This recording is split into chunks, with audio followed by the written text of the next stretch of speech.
ารกรรมประวัติศาสตร์อันใหญ่หลวงรอบด้านหนักหน่วงและยาวนานของพรรคเฮาแมนสืบต่อยึดมั่นแนวทางเปลี่ยนแปลงใหม่รอบด้านและมีหลักการของพรรคนำพาทั่วปวงสุดลาวทั้งชาติปฏิบัติหน้าที่ปกปักรักษาประเทศชาติและมากผลของการปฏิวัติไว้ให้มั่นคงสร้างการหันเปลี่ยนใหม่ที่แข็งแรงเลิกซึ้งและรอบด้านให้แก่การบูรณะระบอบประชาธิปไตยประชาชนให้ก้าวเดินไปสู่จุดหมายสังคมนิยมอย่างนักแน่นเฮ็ดให้ประเทศชาติมั่งคั่งเข้มแข็ง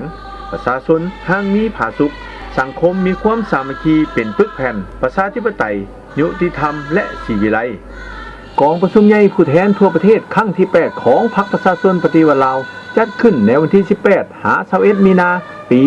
2006อยู่นครหลวงเวียงจันทน์โดยมีผู้แทนสมบูรณ์เข้าร่วม498สหายที่เป็นตัวแทนให้แก่สมาชิกพรรคทั้งหมด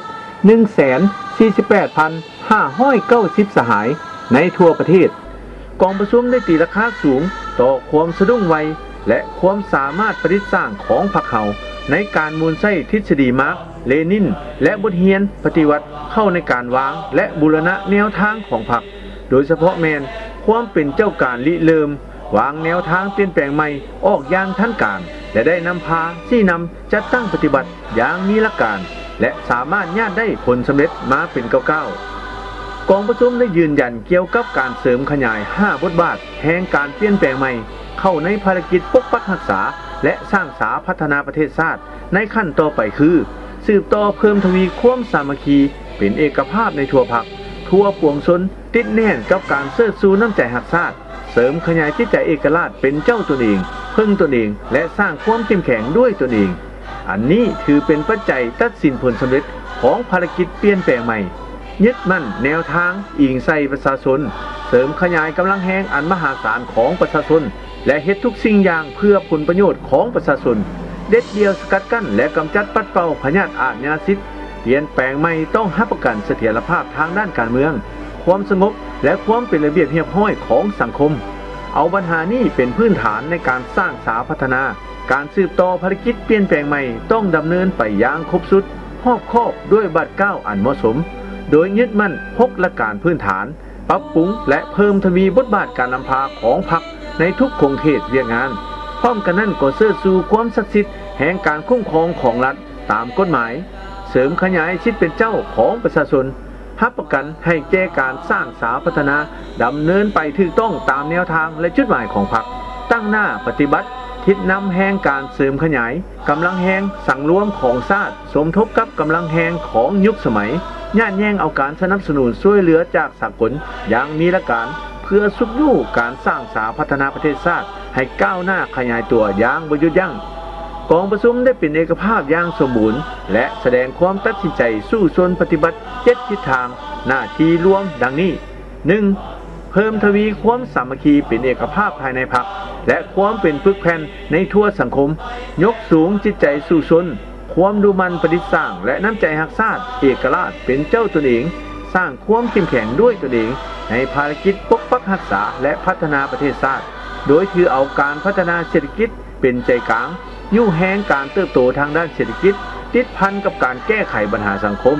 รับประกันให้แก้การขยายตัวดำเนินไปถึงตามจุดหมายสังคมนิยมก้าวไปทันกับกระแสการพัฒนาของโลกกำจัดพยาธิอาชญาสิทธิ์และการโซ่ราชบังหลวงสกัดกั้นการหันเปลี่ยนโดยสันติโดยอิทธิกำลังปรปักษ์ 2. ขุดค้นความอาจสามารถบ่มซ่อนอยู่ภายในประเทศอย่างสุดขีดโดยอิงใส่คนลาวและทรัพยากรของชาติที่เฮามีสมทบกับการเป็นเจ้าการย่านแย่งเอาการหัวมือจากภายนอกเพิ่มทวีการพัวพันหัวมือกับบรรดาประเทศเพื่อนมิตรยุทธศาสตร์เพิ่มความเป็นเจ้าการและความสามารถแข่งขันให้สูงขึ้นในการเชื่อมโยงกับบรรดาประเทศในภาคพื้นและในโลกเพื่อสุขยู่การผลิตและการบริการให้ขยายตัวยกระดับชีวิตการเป็นอยู่ของประชาชนและสร้างความมั่งมีเข้มแข็งให้แก่ประเทศชาติ 3. ขยายกำลังการผลิตติดพันกับการสร้างและปรับปรุงการพัวพันการผลิตให้สอดคล้องด้วยการเสริมขยายกำลังแห่งและคุณประโยชน์ของทุกภาคส่วนเศรษฐกิจไปเคียงคู่กับการปรับปรุงและก่อสร้างภาคส่วนเศรษฐกิจของรัฐและภาคส่วนเศรษฐกิจหัวมือของประชาชนให้เติบใหญ่เข้มแข็งขึ้น พื่อเป็นหลักแรงและสามารถดำรงบทบาทเป็นเจ้าพาทางปฏิบัติการหันเป็นอุตสาหกรรมและหันเป็นทันสมัยบนพื้นฐานการนำใช้เทคโนโลยีใหม่เข้าในบางคงเขตบางแขนงการที่เป็นท่าแห้งและเศรษฐกิจชนบทเช่นกสิกรรมป่าไม้อุตสาหกรรมปรุงแต่งแขนงไฟฟ้าโดยเฉพาะไฟฟ้าน้ำตกการบริหารทางผ่านการท่องเที่ยวและแขนงโบแฮเพื่อสร้างโครงประกอบเศรษฐกิจกสิกรรมป่าไม้ติดพันกับอุตสาหกรรมและการบริการก็คือโครงประกอบเศรษฐกิจตามเขตแคว้นให้เป็นตนเป็นตัวขึ้นอย่างสอดคล้องในทั่วประเทศ 4. ตั้งหน้าเสริมขยายเศรษฐกิจครอบครัวเศรษฐกิจครอบครัวธรรมดาเศรษฐกิจครอบครัวแบบเปิดกว้างเพื่อยกระดับรายได้และชีวิตการเป็นอยู่ของประชาชนให้ดีขึ้นไปพร้อมกับการลงทุนเป็นโครงการตามบริเวณเขตแคว้นที่เป็นจุดสูงเพื่อช่วยหนุนเศรษฐกิจครอบครัวให้ขยายตัวพร้อมกันนั้นก็สร้างการสะสมเพื่อมีทุนหอนพัฒนาอย่างเป็นเจ้าการในขั้นต่อไป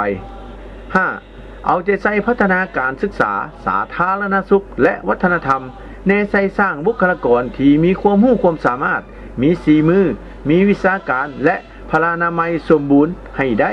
เพื่อสามารถตอบสนองความให้ข้องต้องการของภารกิจปกปักรักษาและพัฒนาประเทศชาติ 6. สืบต่อปรับปรุงระบบการเมืองสร้างพรรคให้ปลอดใสเข้มแข็งและนักแน่นศึกษาอบรมและบำรุงฐานแถวสมาชิกพรรคให้เป็นแบบอย่างนำหน้าในการปฏิบัติหน้าที่เวียกงานและการดำรงชีวิตที่สดใสก้าวหน้าสร้างรัฐเฮาให้เป็นรัฐของประชาชนโดยประชาชนและเพื่อประชาชนอย่างแท้จริงดำเนินการคุ้มครองรัฐคุ้มครองสังคมตามระเบียบกฎหมายอย่างศักดิ์สิทธิ์แก้ไขปัญหาสังคมให้มีประสิทธิภาพเสริมสร้างอริยธรรมทางด้านจิตใจและความยุติธรรมในสังคม 7. ดำเนินเวียกงานก่อสร้างหากฐานให้ได้ดีด้วยการดำเนินมาตรการหันเวียกหันกำลังพนักงานพาหนะทุนหอนลงสู่หากฐานลงถึงประชาชนศึกษาอบรมจัดตั้งและนำพาประชาชนปฏิบัติเวียกงานต่างๆด้วยความตื่นตัวเป็นเจ้าการและเป็นขบวนการอันกว้างขวางและต่อเนื่องอยู่แต่ละหากฐานกองประชุมได้เลือกตั้งเอาคณะบริหารงานศูนย์กลางพรรคสมัยที่ 8 จำนวน 55 สหายเพื่อเป็นแกนสารนำพาและชี้นำการจัดตั้งปฏิบัติมติกองประชุมใหญ่ครั้งนี้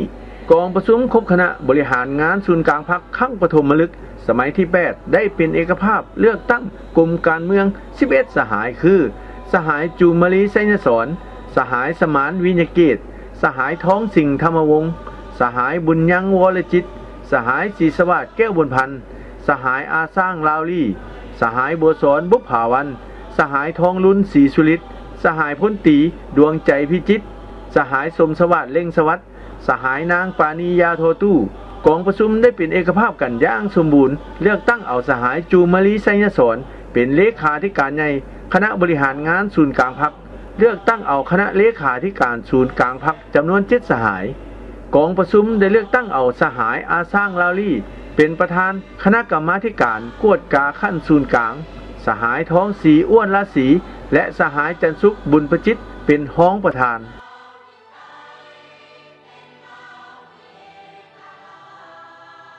ตั้งหน้าปรับปรุงก่อสร้างภาคให้ปลอดใสเข้มแข็งนักแน่น